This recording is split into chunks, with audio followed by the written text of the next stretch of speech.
Interviews are very important and we have to pass through maybe more than once in a life. Today I have some tips regarding the interview.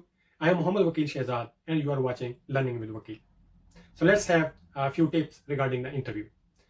Different tips that you have to be ready before the interview and during the interview. Yeah. So first of all, prepare well.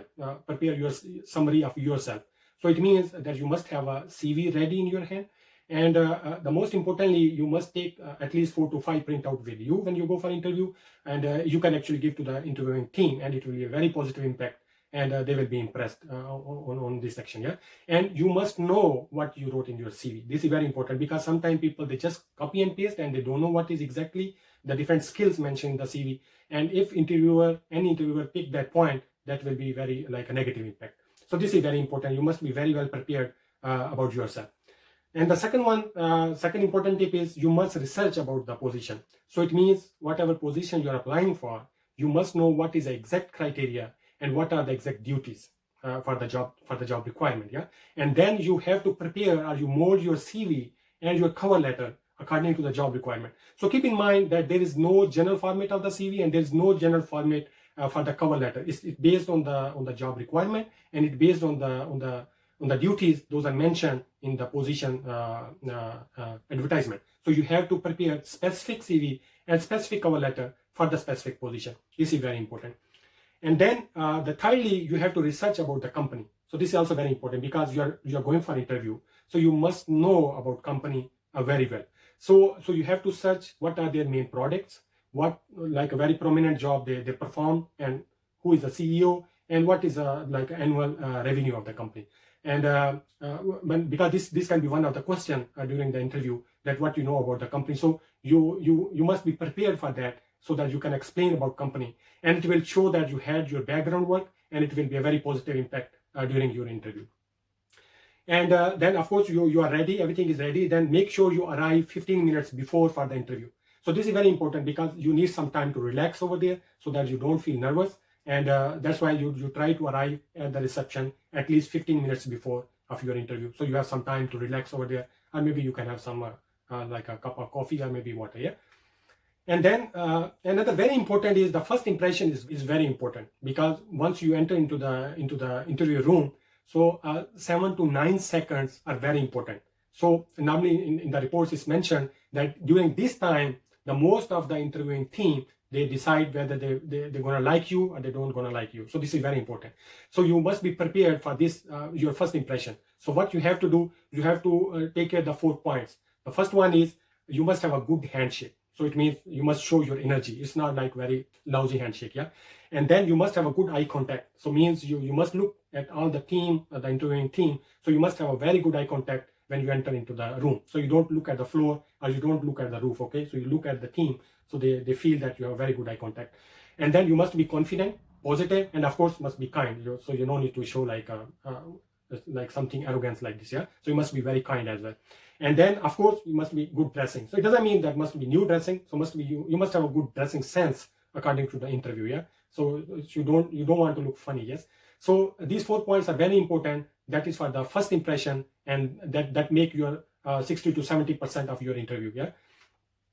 And then at the end of the interview, let's say you have some question during the interview, and I will explain at the end what can be those common questions. So once you finish this question at the end of the interview, you must have like some question to ask. So this is also very important. It's not like you just say, okay, thank you very much. So the very first question that you can ask, you must ask what will be the next step. So this will show that you are very much interested and you want to know what will happen after your interview.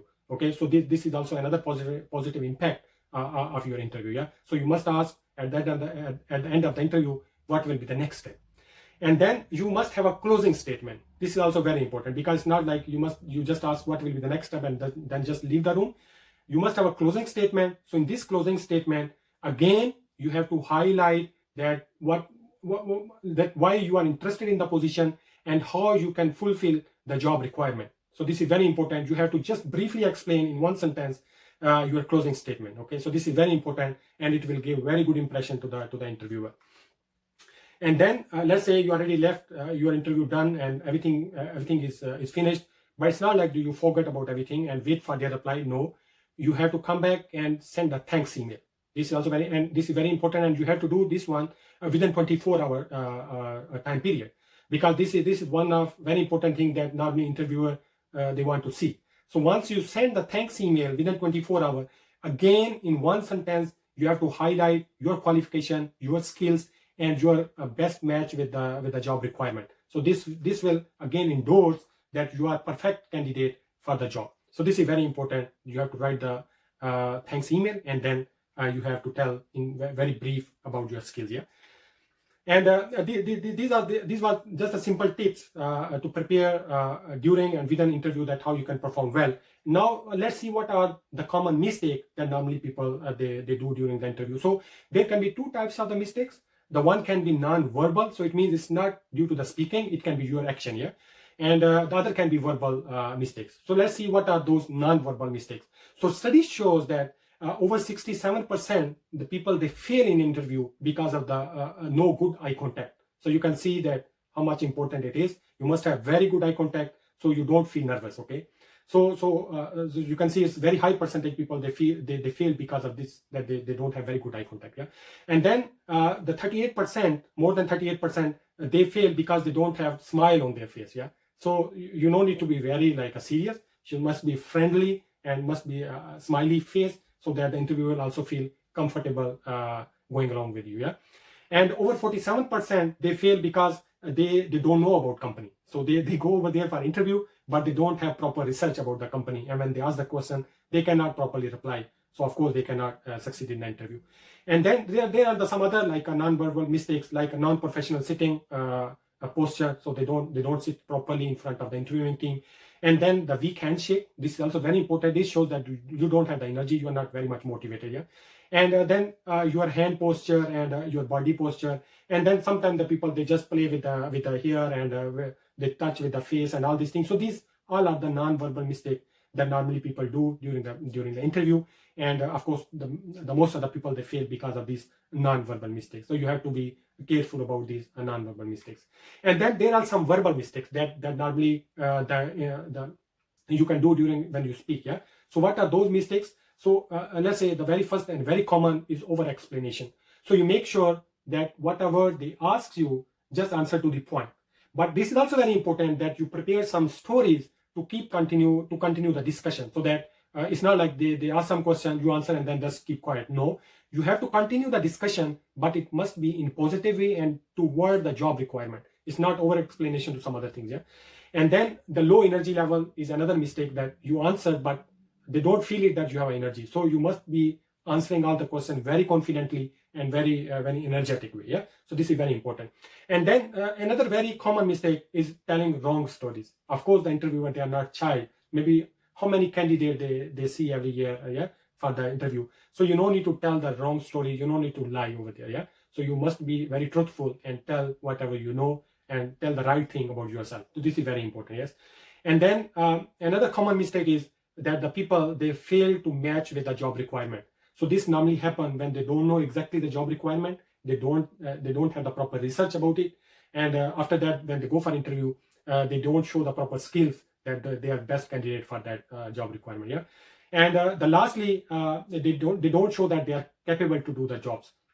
And so sometimes they ask you to explain some situation related to the job that happened in your previous experience.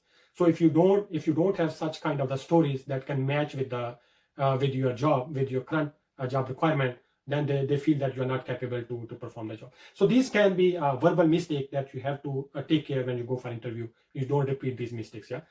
And then what can be the common question during the interview? This is very important, and of course everyone want to know. So the very first the common question is, tell me about yourself. So this is very important. So keep in mind that the interviewer, they don't want to know your family, how many brother you have, how many sister you have, what your father is doing. There's no such thing. They want to know your capabilities. They want to know about you, what you did in your previous job, and is any very like interesting thing that happened in your previous experience and you want to tell them. So this is what they want to know about yourself. Okay. And then the second question that is also very important, why did you leave your last job?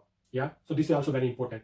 And you just make sure that you no need to do the negative impression of your previous job or your previous company or your previous boss. You don't need to do all these things. You just have to explain the positive thing, and you have to explain the positive thing of the company where you are going to work. I mean, their company. So you have to explain in that sense. You don't need to tell some negative stories about your previous company. That will give the negative impression to the interviewer. And then the third, that is also very important question. What do you know about our company? As I already explained, so this is very important that you have a proper research about the company where you are going for the job interview, and it will give a very positive impression that you have your background work and you are very well prepared to match with the community. And then they can also ask you that why do you want to work with us? Yeah, this is also a very important question. And again, if you know your job requirement that they already advertised, you can link your capabilities with that job requirement, and that will help you to answer this kind of question. So your proper background research about job, about company, and your own stories matching with those capabilities is very important. Yeah. And lastly, and I think this is a very important question, that is, tell me about your skills. This is a very important question, and most of the time the people, they are unable to answer this very important question, and that can be the turning question for the interview. So I will suggest the follow the STAR method. So what is this STAR? STAR, STAR method. So the STAR method means the first S is actually the situation. So it means, the overall means that you must have some story to link with the current job requirement. So first of all, the S is the situation. So it means you must create the situation of your story that happened in your previous life or in your previous work that can be fit to this job requirement. So you must create some story first. So this is S, yeah. And then the second is T. T is a task. So it means you explain what you are doing in that situation, your previous job, and what happened. So this is the T, that you have to explain the task, that what you are doing, and what happened in that situation. And the third one is A. A is action. So means you explain that what action you took to perform some task. Okay. And the lastly is R. So R means what were the results. So this is very important that you follow the STAR method, that you have some situation in your previous job, and then you took some action, you have some situation, and then you performed some task on it, and then after that you had some action, and then you had some finally the results. So this is very important, I think, and this will help you to answer this very critical question. And with this one, thank you very much, and I hope these questions and all these guidelines will help you to prepare for a successful interview. And best of luck if you have some interview in near future. And thank you very much. And please don't forget to like, share, and subscribe my channel, Learning with Vakil. Thank you very much.